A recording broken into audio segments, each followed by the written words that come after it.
Thailand's ruling military junta has expressed serious disappointment about Australia's decision to downgrade relations with Thailand.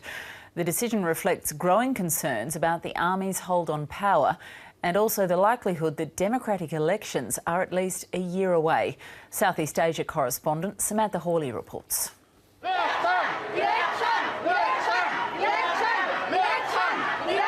The Ministry of Foreign Affairs contacted me directly to condemn Australia's actions against this coup. They're banning military leaders from travelling to Australia. Thailand doesn't like it. They say they're deeply disappointed and they're deeply concerned. It's been largely a game of cat and mouse all day. Soldiers and police have shut down large areas of Bangkok, but protesters have finally emerged here at a shopping mall in the centre of the city, and as you can see behind me, there's a very large police presence. Now they're breaching martial law here, so they run the real risk of being arrested. Southeast Asia correspondent Samantha Hawley reporting in Bangkok. Now, the scaling back of cooperation with Thailand announced by Australia will see the postponement of military training exercises and a travel ban on junta leaders in some of the toughest measures imposed internationally. Samantha Hawley spoke to the Director General of the Thai Department of Information, Wanamethee, about the decision. On the part of the Thai side, of course, we are disappointed with the joint ministerial statement by the Australian side.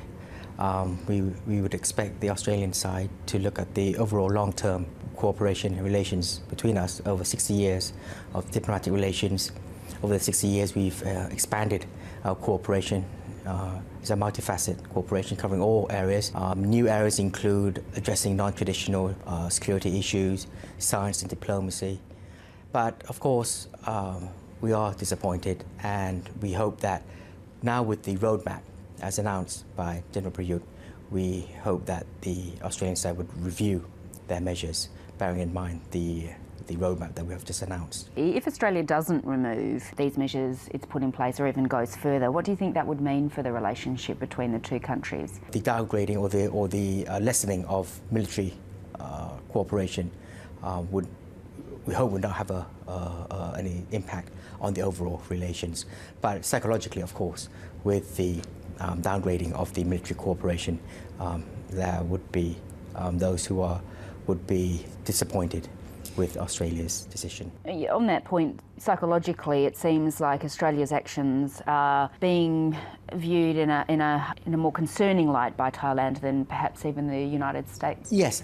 With the United States, of course, they have their US law regarding military taking control of the national administration. So it was something to be expected. Once the military takes control, then there will be the SOP, the US side, of having a series of suspending military cooperation. But on the Australian side, we did not expect such retaliatory measures. So you see it as retaliation? Yes, we do. We take it to that they are. It's their signal that we feel. And if Australia refuses, as you've asked, to remove some of these measures, could there be retaliation back in some form? I don't think the Thai side, in terms of diplomacy, would retaliate in the sense that the lower of engagement is on the military cooperation, but of course there are other areas of cooperation. So we hope that on the Australian side that would not have implications, or the Australian side would not extend their measures to other areas of cooperation. Yes, well, Zoe, that certainly is retaliation on Australia's part, no doubt about that, and it's not surprising either. I would have thought that Thailand is not going to retaliate, but it is worth remembering, I think, that this is in line with what the United States had already done in terms of downgrading military cooperation, defence cooperation between two countries which have long-standing relations, and also not forgetting what it is, in fact, that the Thai military have done, which is to overthrow a legitimately elected, democratically elected government to go against the demonstrated will of the people. Well, yeah, I mean, what other alternative is there? What do they expect? Do you proceed as if nothing has changed, particularly with things like joint military exercises and those sorts of synergies that Australia has built with Bangkok over the years, to then pretend that nothing is different and that it's still a democratic country is probably not reasonable.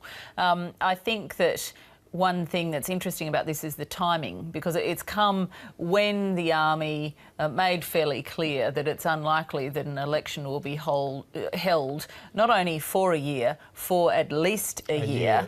Which creates all sorts of questions about when the country will return to democracy. And Australia's making a statement. It's a loss of face for Thailand to have that statement made, and interesting that Samantha Hawley, our correspondent's been hauled into the Foreign Ministry to be lectured over that, because that's quite unusual, and that's a statement in itself. I guess the question is whether it does in fact have any impact, any influence on the Thai military, whose links to Australia go back for many decades, many of them trained at least for a time in Australia, whether that will actually encourage the Thai military to think again about how long it is before they restore the country to democracy. Yeah, I mean, that's the key question, isn't it? But I think the Thai military's made fairly clear up until now that it really doesn't want other countries to be sticking their noses in, that it's made the decision to go down this track and that it will manage it itself, thank you very much. But then at the same time, it can't expect the same relationship that it had before, and that will have to be rebuilt, I guess, in the longer run. Certainly with the other democracies, both of the region and around the world.